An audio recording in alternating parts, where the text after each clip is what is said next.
She threw trash at a homeless man, but little did she know, he was her landlord in disguise. This woman, let's call her Karen, lived a life most people would envy. She had a high-paying job, a fancy apartment in the city, and a wardrobe that was the talk of the town. But underneath all that glitter, Karen had a heart that was, well, let's just say it wasn't her best feature. She looked down on anyone she deemed beneath her, and at the very bottom of her list were the homeless. She saw them not as people, but as annoyances, stains on the perfect picture of her city life. Every morning, on her way to work, she passed an old man sitting on the same street corner. He had a long, gray beard, wore layers of worn-out clothes, and always had a gentle, sad look in his eyes. He never asked for money. He just sat there, watching the world go by. For Karen, he was the ultimate eyesore. She'd mutter under her breath, roll her eyes, and cross the street just to avoid him. She couldn't understand why he didn't just get a job. One particular Tuesday morning, Karen was in a terrible mood. Her expensive coffee had spilled on her new white coat, and she was already running late for an important meeting. As she rushed down the street, fuming, she saw him, the old man. He was sitting in his usual spot, holding a small, wilted flower. For some reason, the sight of him just pushed her over the edge. In her hand, she was still clutching the now empty, sticky coffee cup and a crumpled napkin. Without a second thought, driven by a surge of irrational anger, she marched right up to him. "Get a life," she sneered, and threw the trash directly at his feet. The cup bounced off his worn-out boots, and the napkin landed on his lap.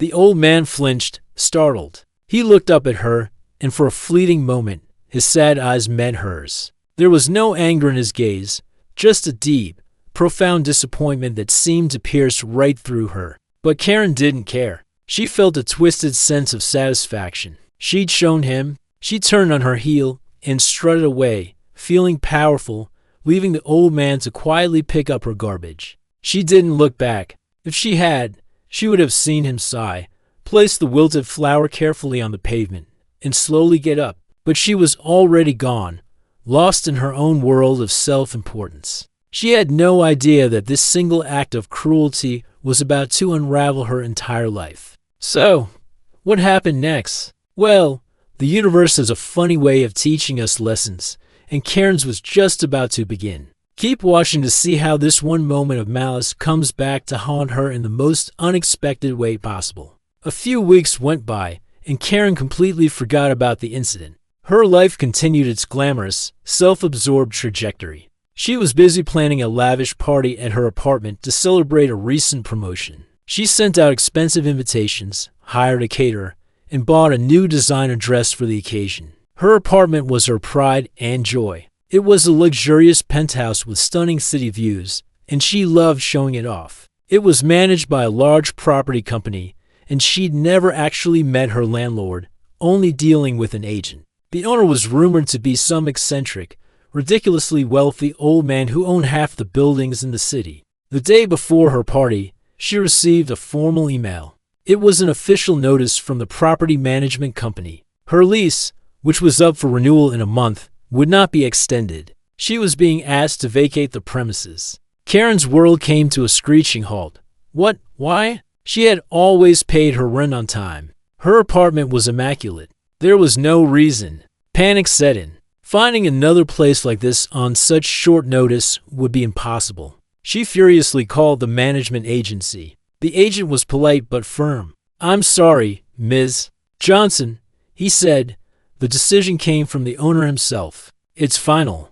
"The owner?" Karen sputtered. "I've never even met him. Why would he do this? I demand to speak with him." The agent sighed. "The owner has requested a meeting with you tomorrow morning at his office." He gave her the address. Karen felt a small flicker of hope. Okay. It was probably just a misunderstanding. She'd go to this meeting, use her charm, and sort this whole thing out. She was good at getting what she wanted. The next morning, Karen put on her most expensive power suit, did her hair and makeup flawlessly, and rehearsed her speech. She was going to be sweet, but firm. She would explain how she was the perfect tenant. She arrived at the address she was given a massive, opulent skyscraper with a golden plaque that simply read, Hart Enterprises. Her confidence swelled. This was a world she understood. Power, money, influence. She was escorted up to the top floor, to an office that was larger than her entire apartment.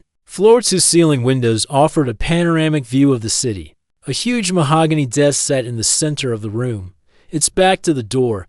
Mr. Hart will be with you in a moment, the assistant said, before quietly closing the door behind her. Karen waited, her heart pounding a little faster now. The big leather chair behind the desk slowly swiveled around, and Karen's blood ran cold. Sitting in the chair was the old man from the street corner. He wasn't wearing his ragged clothes anymore. He was dressed in a perfectly tailored three-piece suit that probably cost more than her car. His beard was neatly trimmed, and his hair was combed. But his eyes were the same sad, gentle eyes that had looked up at her with such disappointment a few weeks ago. He was holding a single, fresh, perfect white rose. Her mind couldn't process it. She stood there, frozen, her mouth hanging open. The man, Mr. Hart, looked at her, his expression unreadable.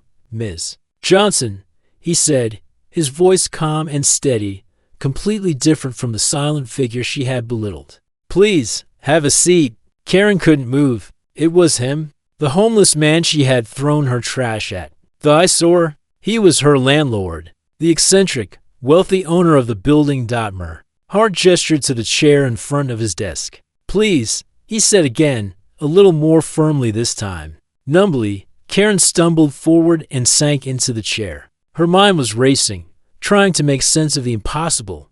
Why? How? You're, she stammered. I am, he finished for her. I'm the man you threw your coffee cup at. He leaned forward slightly. You know, for the last 10 years, since my wife passed away, I've spent one day a week sitting on that corner. Not for money. I have more than I could ever need. I do it to remember where I came from. I do it to remember what it's like to be invisible, to be judged by your appearance. It reminds me to be humble, to be kind. He paused, looking directly at her. In all those years, people have mostly ignored me. Some have given me $1.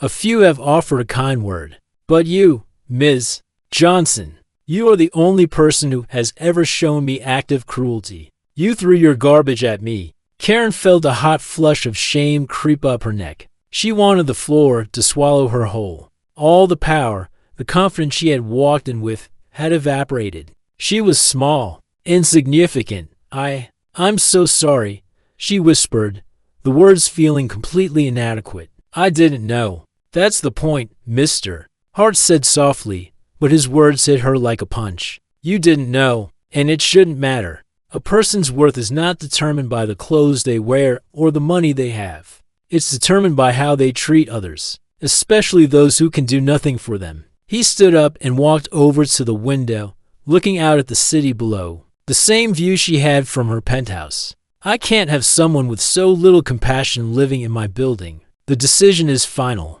Your lease will not be renewed. He turned back to her. I'm not doing this to punish you, Ms. Johnson. I'm doing this to give you an opportunity to reflect, to learn. Perhaps losing your fancy apartment will help you discover what's truly valuable in life. Tears were now streaming down Karen's face. Not tears of self-pity, but tears of genuine, soul-crushing shame. Everything he said was true. She had been arrogant, cruel, and blind. In that moment, her perfect life felt like a hollow shell. She had built her entire identity on material things, on looking down on others to feel better about herself. And it had all come crashing down because of one crumpled coffee cup. She left his office in a daze. The world outside seemed different, sharper. She saw people, really saw them, for the first time. The barista at the coffee shop, the doorman at her building, the people she used to rush past without a glance. They were all just people, trying their best, just like her. Over the next month, as she packed up her apartment, she did a lot of thinking. Hart's words echoed in her mind. It shouldn't matter. Losing her apartment was the best thing that ever happened to Karen. She moved into a smaller, more modest place. She started volunteering at a homeless shelter on weekends. It was hard at first, but slowly, she started to change. She learned to listen to people's stories. She learned empathy. She learned that kindness was a currency far more valuable than money. She never saw Mr. Hart again, but she never forgot the lesson he taught her. A lesson served not with anger, but with a quiet dignity that had completely dismantled her world and helped her rebuild a better one. So, the next time you see someone on the street, remember this story. You never know who you're looking at, but more importantly, it shouldn't matter. Kindness costs nothing, but its value is immeasurable. Thanks for watching. If this story resonated with you, hit that like button and subscribe for more content that makes you think. See you next time.